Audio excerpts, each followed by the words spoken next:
Barret Edelstein here, your celeb expert and your Celeb Savant. Celeb Savant is a weekly entertainment show. We have long-form career retrospective type interviews with celebrities, singers, actors, and industry experts. On this episode of Celeb Savant, I'll be speaking to Jerri Sher. Jerri Sher is a two-time Emmy Award winning filmmaker. A member of the Directors Guild since 1998, she has completed 22 film and television projects. Up next on Celeb Savant, we've got Jerri Sher. Where do we find you in the world? What's happening in your life? And how are you doing? Thank you, Barret. Thanks for having me on. Such an honor to be here. Well, I am working away on a big new mental health musical, which kind of follows all of the movies and TV that I've done recently about health and improving your life and having more hope. So it's been a journey and excitement because that's a new foray for me. You know, I've done film and television my whole career, and this just poured out of me. I think when something happens like that, you just have to go with it. So we have 15 songs, which are parodies, which means new lyrics. I wrote all the lyrics to very well-known songs. Like there's a manic depressive in there, so instead of Manic Monday, we have Troubled Tuesday. So, and that's the gist of it. How far along are we with this musical? It's going to be on Broadway. Can you tell us a little bit more? We would love it to be there eventually on Broadway or in Vegas. We've had a couple of producers from Vegas come out and see the reading. The thing is, usually with plays and musicals, you do a regional first, and then it goes to Broadway. We would like some producers to step up, investors who want to be involved. This is an important piece because it's going to help the homeless people to create more homes for them. And that's what I'm all about, doing something that's going to help society. Basically, this is about a psychiatrist who has a breakdown, and she was very famous. She treated all the stars in Beverly Hills, went, taught at Harvard, had books published.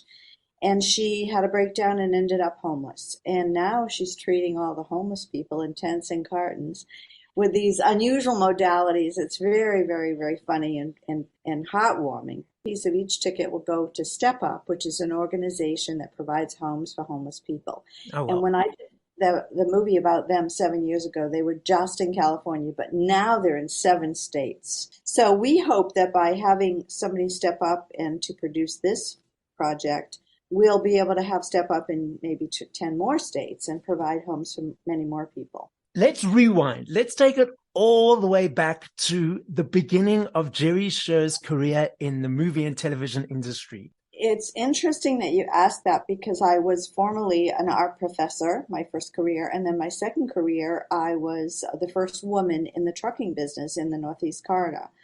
And I was working in the trucking business at a conference, and I met a guy who wrote a screenplay. He was sitting near me, and we got talking about it. And then I realized I really had a good story about this woman in the trucking business. So he helped me and taught me how to write a screenplay. So I started there. I wrote this story it was really autobiographical. It was a combination of my art professor and my twig painting and also being in trucking. It was a medical mystery, which is, a book on Amazon. Wrote it as a book too. And then I realized, hey, I want to learn why I did this. Like, how did I know how to write a screenplay? And now I want to go on movie sets and learn and apprentice. It was something I was kind of thrown to. And I went on these sets and I just worked for free and I learned everything I could. And then I worked for 3 different guys and I was the producer. And then I realized, why should I work for these guys? I should work for my own project. So I decided I would make my own film and I would direct it. And of course they said, you can't do that. Number 1, you're a female. Number 2, you live in Massachusetts. And number 3, you never went to film school. And I said, well, I will do it. And I did. And that's how I got in. So the difference between writing a screenplay, producing, directing, and then doing all 3. All of the projects so far that I've done for myself, I write, produce, and direct. I am definitely available for hire, though. If somebody wants me to direct something that they've written, I don't like to produce alone. I have to either direct it also or write it also. It just seems that everything that happened to me was the combination of all 3. And then you have way more flexibility when you're the writer and you're the producer. So For me, that works, but I'm definitely available for hire if someone, has a great project. My criteria is they have to have the money, I have to like the people, and I have to like what the movie or the play stands for. So the difference between when you direct for yourself compared to directing for others, which do you prefer? Well, if I really love the material and I feel like it has a purpose and it's going to positively influence society, I'm on board. I can definitely direct other people's work. I wouldn't do a horror movie. Let's just say that. I need it to have some purpose and be Yes. positive. I like doing my own stuff because I know it intimately, and if a word has to be changed, I'm right there to change it, and I feel like I have more control when I'm the producer because if I know that we don't have enough money for a particular scene and we have to move on, I'm not afraid to do that. Whereas some directors just want to stay on one scene for 5 hours and they don't care if they eat up the money of the budget. Now, a lot of the projects that you've done have been incorporated or have, as you mentioned, been for a purpose. Does that always motivate you to create something that someone and something will benefit from the project? Yes, usually what happens is I'm approached by someone about a story and I hear an interesting, fascinating, compelling story. And that's what happened with Live Life. I met Dr. Miller, who was the founder of guided imagery, and I loved what he was doing with his patients. Mm-hmm. And that's when I heard about Will, the little boy with the brain tumor. I followed him for 10 years, and that's why that 12-part series took so many years. That's when I met you. I was Yes. working, but it's on Amazon now, and each story is about 25 minutes. And when it kept growing and growing, it was a documentary at first, but then now I realized I had so much material that I had to make a whole series out of it. So when Andrew Marr contacted me, the publisher who was working on his book about quiet explosions, he wrote the book Tales from the Blast Factory. I read the book and I was fascinated, not just by him, but by the doctor who was curing these guys with PTSD and traumatic brain injury. I'm like, this has to be told. This is something that needs to get out in the world. So usually I feel compelled to give this to the world because it's so important. And that's what happened with Quiet Explosions. And that movie has been all around the world, Yeah. even in Zimbabwe, and is on every platform, and people are really healing from it. So we're saving lives. It's amazing that when you can create something, and even if it just has an impact on someone, to allow them to have an aha moment or to realize something within themselves, it must make you feel so amazing and grateful to know that you've touched someone in some way. Well, so many people who have mental illness or PTSD after this horrible COVID situation and depression, anxiety, they commit suicide. And so through the film and learning what you can do, people are not committing suicide. They're calling me from all over, Paris, London, Canada. Oh, is your name Jerri Sher? I just saw your movie. I was just about to take my life, but now Oh, I wow. know this and I won't. I mean, that just gives me goosebumps when you just said that. It's like, for the listeners, you are an Emmy Award winning producer and director. Tell us what you won the Emmys for. Sure, I'll be happy to do that. So again, I was helping out society. The Directors Guild of America, which I'm a member of and have been for many years, asked me to do a project combined with Santa Monica TV. And they gave me a charity. The charity was called Step Up, and they wanted me to do a 5 to 6 minute piece about it. And that's really difficult, Barrett. It's hard to make a small short that's powerful and compelling rather than an hour and a half or 2 hour movie. They worked with Santa Monica TV. They gave me the cinematographer and the editing, and no one was paid. So I interviewed the people at Step Up, and I found the right character, which was Leroy, the man who had been homeless for 16 years. And when Step Up came along and gave them his home, he completely revamped and changed and became a different person. And actually, 7 years later now, I've followed up with him, and now he's back in college getting a degree in mathematics. Wow. It's amazing. He's like a math genius. When I did that show, that's what I won the Emmy for. And that can be seen on my website, jerrisher.com, so anyone can see that on the tab is Emmy, the Emmy page. I love the work that you do and the impact that you have. Now, you've mentioned that you're doing something new with the musical. How is it different creating a musical compared to doing something for television or movies? Well, I tell people that the only thing they have in common when you write something, a novel or a screenplay or a musical, is the words. But everything else is different. It's an entirely different situation because in a movie, you can do the scene over and over. So Yeah. you can go back and fix it and you can work with the actors and then change the actors and do it a different way. But in a play, in a theater play on stage, once they start for the audience, that's it. They go through the whole hour, hour and a half, and there's no stopping. So everything has to be very concise and very cohesive. And you have to give people in the audience highs and lows and drama and humor, all of the emotions. You want them to feel something. You want them to, when they get out, to turn them so that they have something to think about and something to talk about and discuss. So that's my goal, really, that I want to make an impact on people that are sitting in the audience when they come out of a stage play. Of course, when you're having it on the stage, you have to have good singers, Yeah. excellent singers. You don't need that in a movie. You just want good actors. So there are quite a few differences, but this is exciting for me. It's a new venue. As my art background is coming in because I'm figuring out what the stage will look like and what Yeah. the colors and the texture and the lighting. And you don't do that in TV and movies. I mean, the cinematographer is there and he creates the shot with the lighting. So it's a whole different ballgame. When you started writing the musical, was it a surprise to you that all of a sudden this was coming out?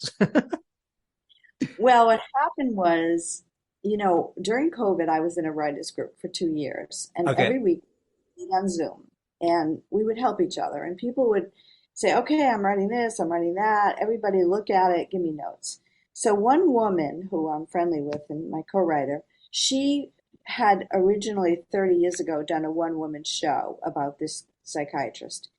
And then she said, "Oh, I want to make a film. I want to make a TV series. I'm not sure what to do." So she had all these drafts, and I read everything. And the minute I read it, I saw the play right in my head. I saw it on stage. And I went with her and I told her, "Listen, this is a musical. It needs music. It needs, some dancing and choreography." So we got together, put our heads together. We decided, to write it. And that's kind of how it happened. So I was inspired because it was about homeless people. And I had just spent years interviewing all these homeless people for Step Up. And I knew the background stories. So I was able to infuse these characters with the real background stories of real people, which to me is so important. And that's really how it happened. Is this story based on fact or sort of fact and fiction? So the stories are based on these characters that you've interviewed in real life, but it's sort of an amalgamation of both. It's definitely an amalgamation of both. But interestingly enough, after we were 90% finished, we saw an article in the LA Times on a weekend about a psychiatrist who is going into the homeless communities and now treating people, regular guys, not that had a breakdown or living Yeah. there. And then I thought, well, this is really amazing that this is happening. Yeah. So, there is going to be some truth to this in the long run. There's always a element or a part of the story that is relevant, to the world and society. And And mental illness, what can be more prevalent than that right now? exactly. Well, it does, and it can happen to anyone because one of the real people that I interviewed at Step Up was a doctor, an MD in Detroit. And he had a practice with his father, and they did great because they had all the GM, General Motors people. And then GM closed up and they lost their whole practice, and the father died, and this guy just went off the deep end. He started drinking and drinking because he had nothing left. He wasn't doctoring anymore, and he really didn't know what to do. So he went out to LA, came out to LA where it would be warmer. He ended up living out of dumpsters, behind Hollywood Boulevard, and became homeless. And he was homeless for quite a while. And then Step Up found him and said, "We have a home for you." Anyway, that's one of my characters is based on that. But it's true, like it can happen to anyone, Yeah. basically. Now you've been in the industry for a number of years. doing all types of genres. And is there anything on your bucket list that you have yet to produce or write or direct that is still there to be done? Interesting that you asked that because the book that I wrote called The Twig Painter, where I originally got into this business, I would love to make that into a movie someday. And, that's a big budget. And I had to have like a repertoire first and credentials, but now I have that. So Yeah. it's just about finding the money. Once you have somebody who believes in you, who's philanthropic, who has the funding, then you can do all these things. And The Twig Painter is a very important story because it was a medical mystery about the cure for HIV/AIDS. And again, that just poured into me. The universe gives me this information. And when I came up with the theory, a lot of doctor friends of mine said I was crazy. But then it turned out that my theory was really being worked on. So I think a lot of information I get from other sources in the ether are important, and I'm supposed to take the breadcrumbs and follow them. It's interesting you say that because I interview a lot of for the podcast. I've interviewed a lot of singers. Obviously, it's very different writing a song compared to writing a script. But they often say that when they write a song, it's like the words and the melody and everything just pours through the ether through them. So it's obviously a creative person's process of just allowing to be open and allowing to be the funnel for those words, songs, stories to come through. Well, it's true because honestly, I had never written songs before. And the fact that I was able to take, a major song, like A Prayer or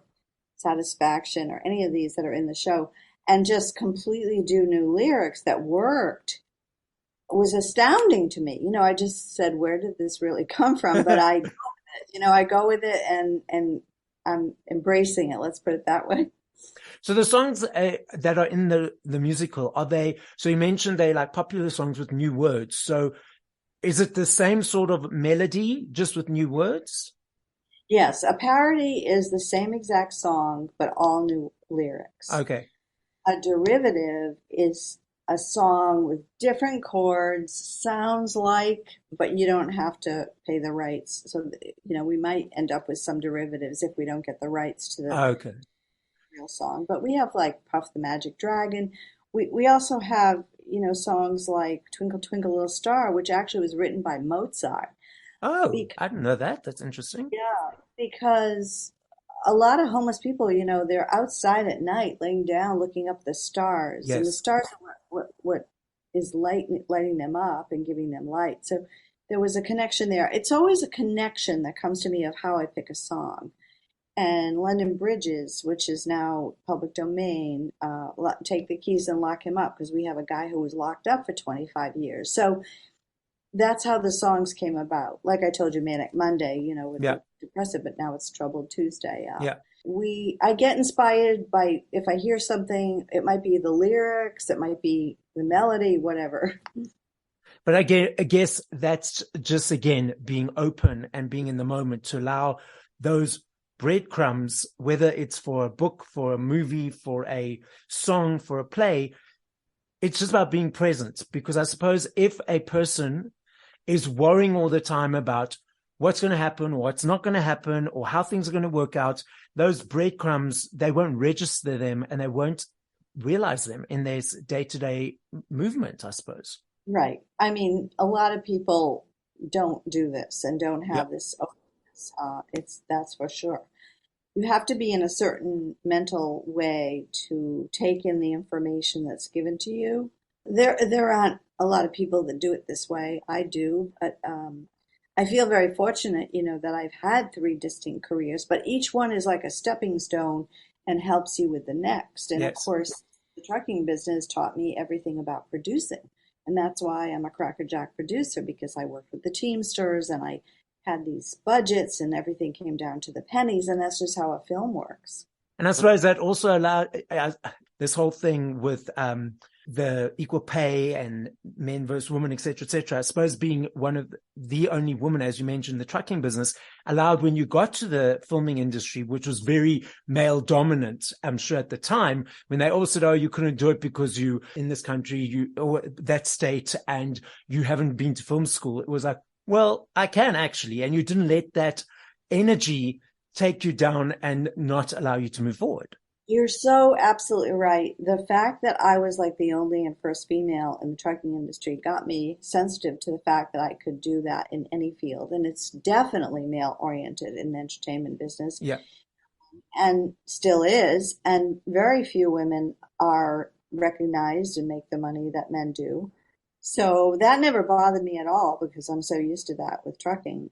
It was a stepping stone. There's no doubt about it. You know, creating the budgets, how to move the money around, how to have an organizational platform. I mean, these are all very important things. And I'm sure I'll learn new situations in the musical because I already have. Yeah. So, you know, I feel like everything we do is a compilation to get us to the next thing. So you have to be open and just take it when it comes and Yes. embrace it. And it's interesting you say that because so many people stay stuck in the same workspace environment because they're too scared to move into something that they're passionate about. So they stay stuck in this because, okay, I need to make money. I need to pay the bills. I need to feed the family. So let me just stay here for the rest of my life instead of being open and then going into new careers and new levels and new interactions.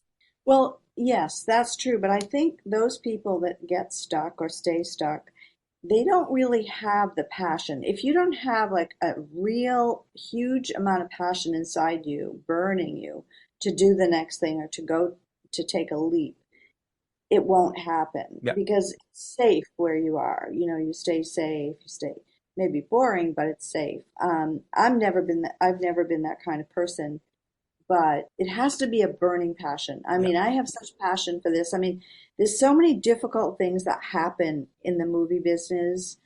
There's so many ups and downs, and you can go crazy, but you just keep going because it's so exciting, and you have that passion, and you can't stop. It's like adrenaline, you know what I Yeah. mean? It's like serotonin.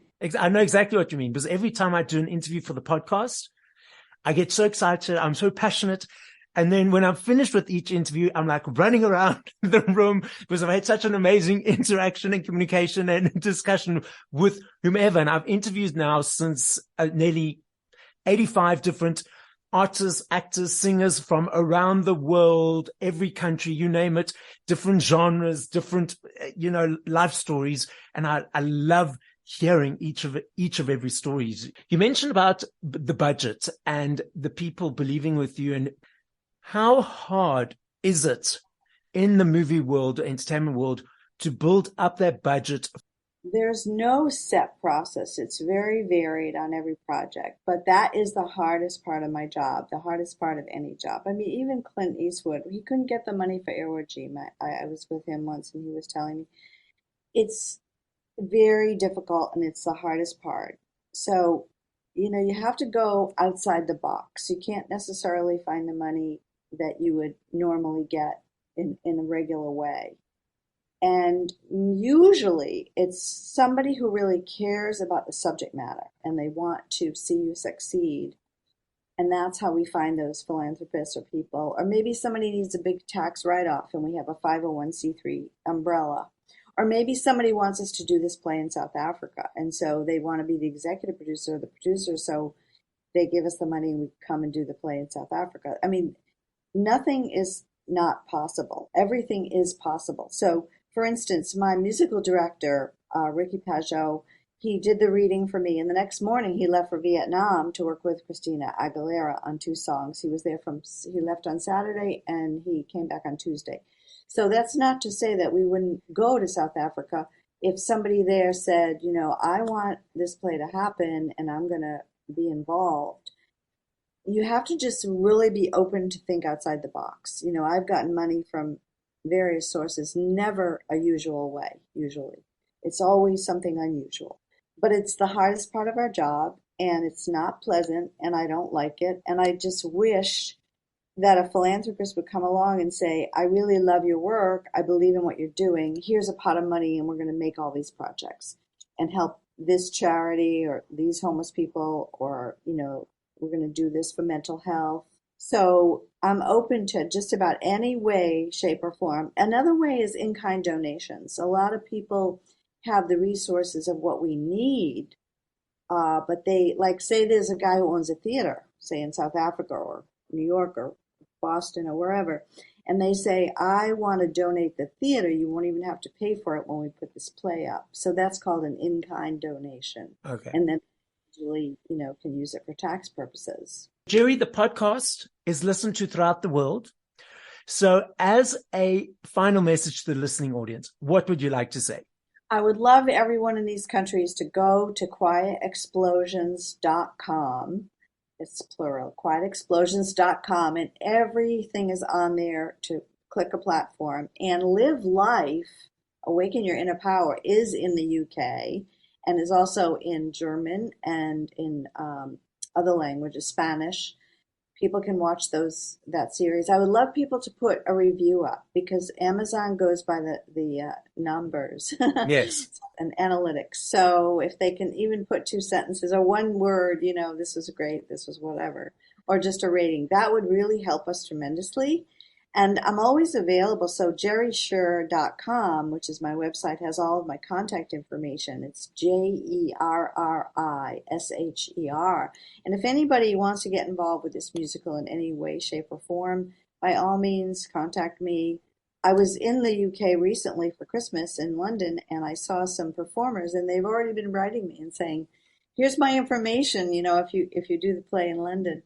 So what I like to say, too, is that you need to have a lot of love in your life. I am surrounded by great family and great children and grandchildren, and that's what really makes me positive and keeps me going. So if you have a lot of love in your life, you'll be healthy.